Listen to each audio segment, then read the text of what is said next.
मेरी गेम में तो मस्त बोनस मिलती है। Register and get 2500 welcome bonus. खेलो असली fantasy on cricket.com. Download cricket.com now. खेल में आदत लगना या आर्थिक जोखिम संभव है, जिम्मेदारी से खेलें।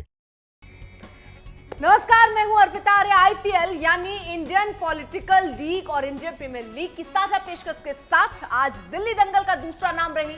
दिल्ली के रामलीला मैदान पर बयानों के बाउंसर्स चले, आरोपों के यॉर्कर्स फेंके गए। गुप्ता नमस्कार, मैं हूं विक्रांत गुप्ता। मैं जानता हूं अर्पिता की राजनीति के मैदान पर आज खूब घमासान रहा। दोनों लीग मानो सुपर संडे मना रही हूं। प्रधानमंत्री ने भी मेरठ में विपक्ष के यॉर्कर्स को फुल टॉस बनाकर दनादन चौके छक्के जमाए। लेकिन आज रात ऋषभ पंत और महेंद्र सिंह धोनी आमने सामने आ रहे हैं। सबसे पहले टॉस कर लेते हैं हमेशा की तरह। आज क्योंकि हम स्टूडियो में हैं तो मैं सिक्के को उछालूंगा नहीं, आज एक अलग तरह का टॉस होगा। लेकिन आप बाद में मुझे चीटिंग के लिए मत कह सकती हो, वो मैं कह सकती हूँ। अगर आप जीत गए तो चीटिंग ही होगी। यार, हर रोज मैं हार रहा हूं, एक दिन जीत गया तो क्या फर्क पड़ता है। चलिए आज मैं सिक्का उछालूंगा नहीं, आज मैं एक हाथ में रखूंगा। ये हेड है, ये टेल है, तो आपको ये बूझना है कि क्या है। ठीक है, चलिए। कल भी मैंने हेड चूज किया था, आज भी हेड। आप देख लीजिए टेल से। आज जो टॉस है वो विक्रांत गुप्ता ने जीता है, यानी कि क्रिकेट ने जीता है। लेकिन मैं जानता हूं कि सुपर संडे असली मुकाबला तो अभी शुरू होना है।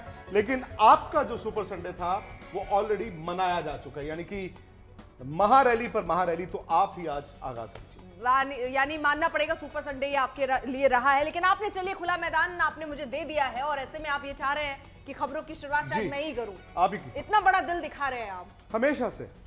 तो चलिए, बहुत शुक्रिया विक्रांत। वैसे शुरुआत आप भी कर सकते थे क्योंकि आज गुजरात और सनराइजर्स हैदराबाद का मैच बस खत्म ही होने वाला है और दिल्ली और चेन्नई के बीच कुछ ही देर में घमासान होने वाला है। लेकिन खैर, चलिए, आपने मुझे मौका दिया है तो विक्रांत, आपको बता दूं कि मेरठ में बल्ले बहुत बढ़िया मिलते हैं और मेरठ के मैदान से आज प्रधानमंत्री नरेंद्र मोदी ने जोरदार बल्लेबाजी की है। उन्होंने विपक्ष की गेंदों को अपने पाले में लेकर खूब शॉट्स चढ़े।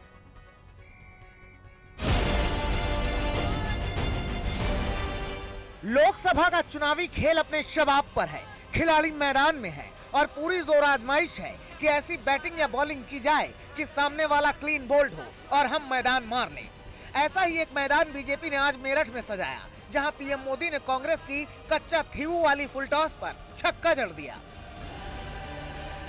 4-5 दशक पहले कह दिया कि ये द्वीप तो गैर जरूरी है, फालतू है, यहां तो कुछ होता ही नहीं है।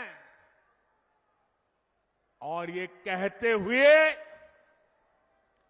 मां भारती का एक अंग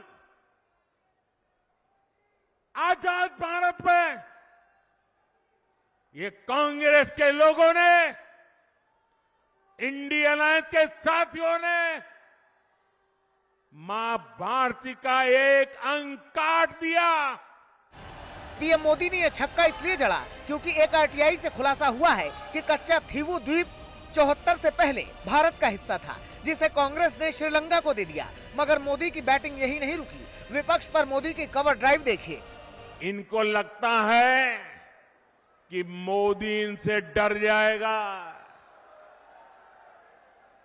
लेकिन मेरे लिए मेरा भारत मेरा परिवार है। मैं अपने देश को भ्रष्टाचारियों से बचाने के लिए जो कदम उठाए जा रहे हैं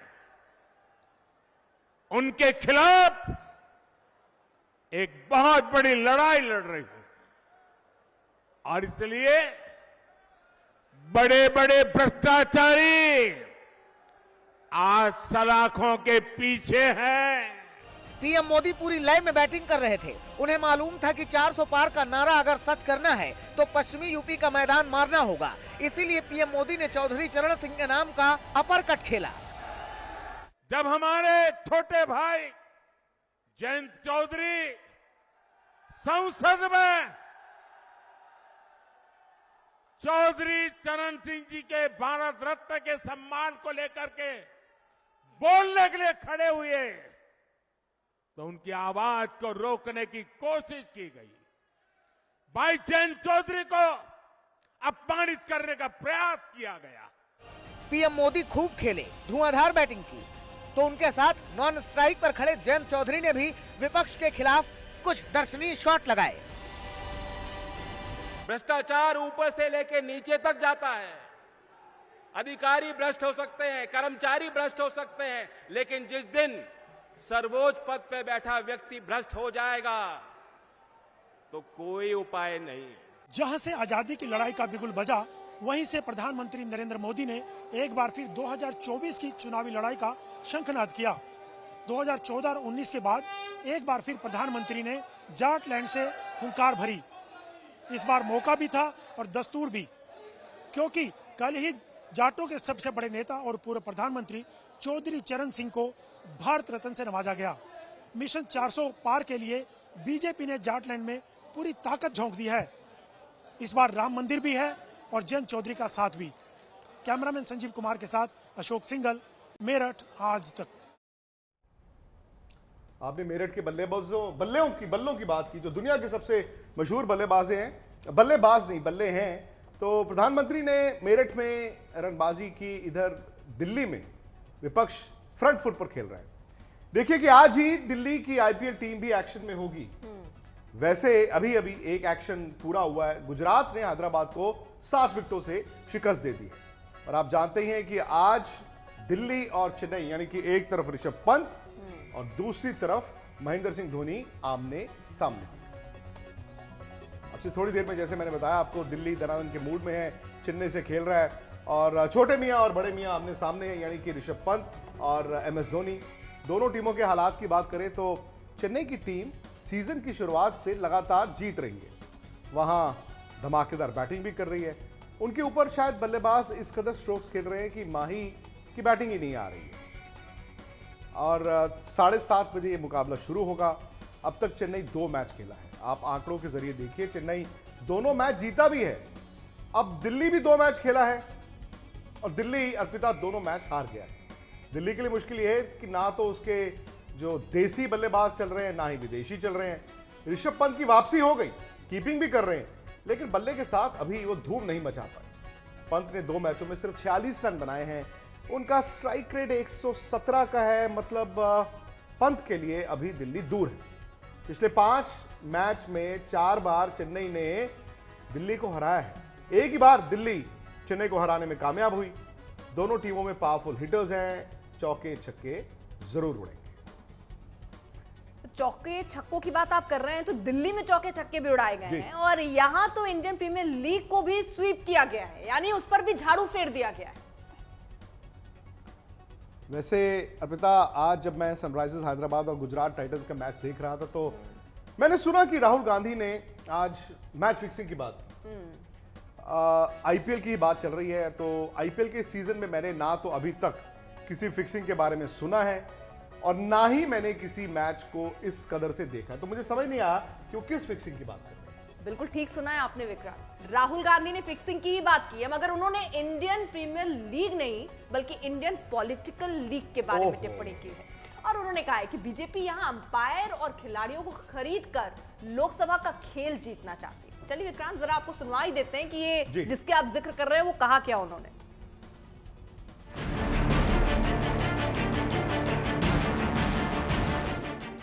नरेंद्र मोदी जी इस चुनाव में मैच फिक्सिंग करने की कोशिश कर रहे हैं।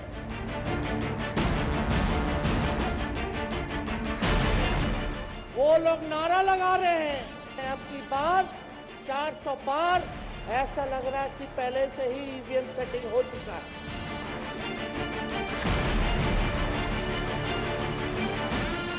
मैच शुरू होने से पहले 2 खिलाड़ियों को अरेस्ट करके अंदर कर दिया।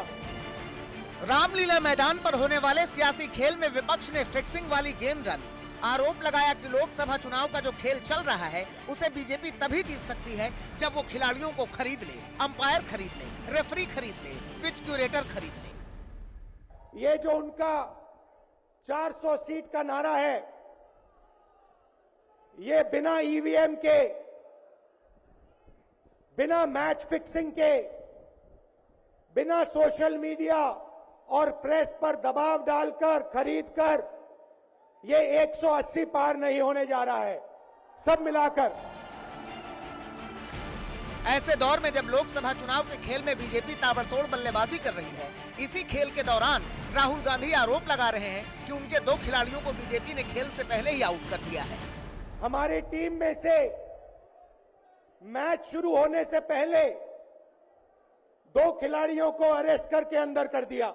ये जो चुनाव हो रहा है, नरेंद्र मोदी जी इस चुनाव में मैच फिक्सिंग करने की कोशिश कर रहे हैं। लोकसभा चुनाव वाले मैच में जिस फिक्सिंग की बात हो रही है, इसे ईवीएम कहते हैं। अकेले अखिलेश नहीं, तेजस्वी यादव भी कह रहे हैं कि बीजेपी मैच को फिक्स करने की कोशिश कर रही है। आज यहाँ दिल्ली की जनता से पूछना चाहते हैं, वो लोग नारा लगा रहे हैं, टारगेट फिक्स कर रहे हैं, अब की बार 400 पार। ऐसा लग रहा है कि पहले से ही ईवीएम सेटिंग हो चुका है। वैसे क्रिकेट में तो मैच फिक्सिंग का आरोप लगता ही रहता है, लेकिन सियासी खेल में भी अब मैच फिक्सिंग की बाउंसर फेंकी जा रही है। सवाल ये है कि विपक्ष के इन बाउंसर्स पर बीजेपी डक मारती है या इस पर हुक शॉट खेलती है। दिल्ली से अशोक सिंघल के साथ आज तक ब्यूरो। अर्पिता, आपको नहीं लगता कि राहुल गांधी भी हमारे शो के रंग में रंगे हैं? वो भी हमारी तरह ही चुनाव की खबरों को क्रिकेट के रंग में लपेटकर गेंदबाजी कर रहे हैं। बिल्कुल सही कह रहे हैं आप विक्रांत। वैसे राहुल गांधी जिस रामलीला मैदान पर गेंदबाजी करके गए, वहां पर विपक्ष के कई और खिलाड़ी थे और सबने टीम वर्क दिखाते हुए ऐलान किया कि अब की बार वो हर हाल में मैदान जीत ही लेंगे।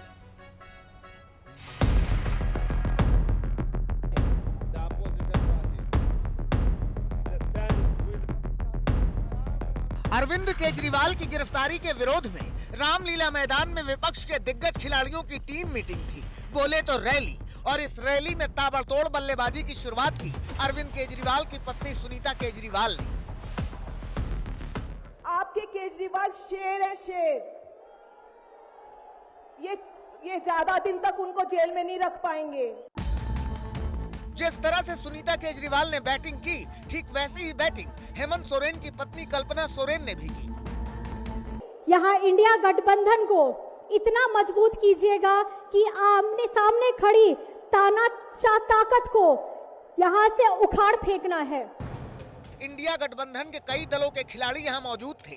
कांग्रेस की ओर से राहुल गांधी ने बीजेपी पर आरोपों के बाउंसर्स मारने शुरू किए। बोले इन्होंने मैच से पहले ही हमारी किट छीन ली, बल्ला छीन लिया, बताओ बैटिंग कैसे करें। सारा का सारा जो हमारे रिसोर्सेज हैं, बैंक अकाउंट बंद कर दिए गए। तो ये कैसा चुनाव हो रहा है? नेताओं को धमकाया जाता है, नेताओं को जेल में डाला जाता है। आईपीएल में 2 बाउंसर मारने का नियम है, मगर राजनीति वाले आईपीएल में इसकी लिमिट नहीं है। लिहाजा तेजस्वी यादव ने भी ताबड़तोड़ बाउंसर्स मारे। ये दिल्ली की भीड़ बता रही है कि मोदी जी जिस तरह से आंधी की तरह आए थे, उसी तरह तूफान की तरह चले जाएंगे। जब खिलाड़ी अपने खेल को एंजॉय करता है तो मैदान पर उसके हाव भाव से अंदाजा लग जाता है कि वो किस भरोसे से भरा हुआ है। और आपको तय करना है। तेजस्वी के भरोसे को भी सुनिए। रोज रोज मोदी जी तुम ऐसा करोगे, जनता जो रूठ गई तो हाथ मलोगे। अरे तुम तो धोखेबाज हो, वादा करके भाग जाते हो। कौन खिलाड़ी करेगा धोखा और कौन जनता रूपी ऑडियंस के भरोसे पर खरा उतरेगा, ये तो समय बताएगा। मगर अखिलेश यादव की माने तो बीजेपी ये मैच हार रही है। ये लोग जो नारा दे रहे हैं 400 पार, अगर आपके 400 पार हो रहे थे तो आम आदमी पार्टी के नेता से आपको घबराहट किस बात की है? विपक्ष रामलीला के मैदान पर खुलकर खेल रहा था, मगर बीजेपी के खिलाड़ियों पर विपक्ष के बाउंसर्स का जरा सा भी असर नहीं दिखा। समय की रैली नहीं है, भ्रष्टाचारियों की बारात है और उसमें एक दूल्हा उनका ईडी की कस्टडी में है, दूसरा दूल्हा भी, एक सरबाला भी ईडी की कस्टडी में है, इसलिए सब हल्ला है। विपक्ष के खिलाड़ी रामलीला की पिच पर पूरे प्लान के साथ उतरे थे कि कितने बाउंसर्स मारने हैं, कितने कट और कितने स्ट्रेट ड्राइव। क्या समझते हैं ये? इसको भी अंदर कर दो, इसको भी अंदर कर दो, जो अस्पताल बनाता उसको अंदर कर दो, जो स्कूल बनाता उसको अंदर कर दो, कांग्रेस पार्टी के खाते फ्रीज कर दो, किसी के नेता फ्रीज कर दो, ऐसे जीत लोगे। पंजाब के मुखिया अपने अंदाज में बैटिंग करते दिखे। हुकूमत वो करते हैं जिनका दिलों पर राज होता है, यूं कहने को तो मुर्गे के सर पे भी ताज होता है। बीजेपी कह रही है कि केजरीवाल जिन लोगों को मैच फिक्सर कहते थे, उन्हें मैदान से बाहर कर देने का नारा लगाते थे, आज उन्हीं के साथ फिक्सिंग का खेल खेल रहे हैं।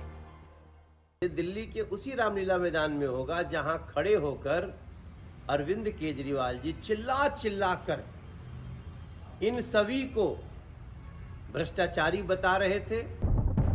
विपक्ष आरोप लगाता रहा कि बीजेपी लोकसभा चुनाव के खेल को अपने हिसाब से खेल रही है, जहां विपक्षी खिलाड़ियों के साथ अन्याय किया जा रहा है।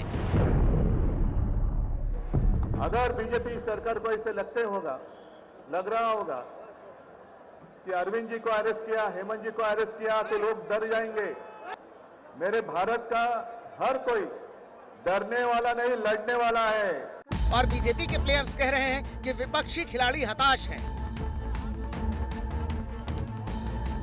कुछ लोग मैच फिक्सिंग की बात कर रहे हैं ना, आज डील फिक्सिंग के बारे में बताता हूं कि डील फिक्स करते हुए देश की भूमि भारत मां के टुकड़े को सौंप दिया गया। मैदान सजा हुआ है, खिलाड़ी खेल रहे हैं। देखना होगा कि इस खेल में किसकी विजय होती है। दिल्ली से अशोक सिंघल के साथ आज तक ब्यूरो।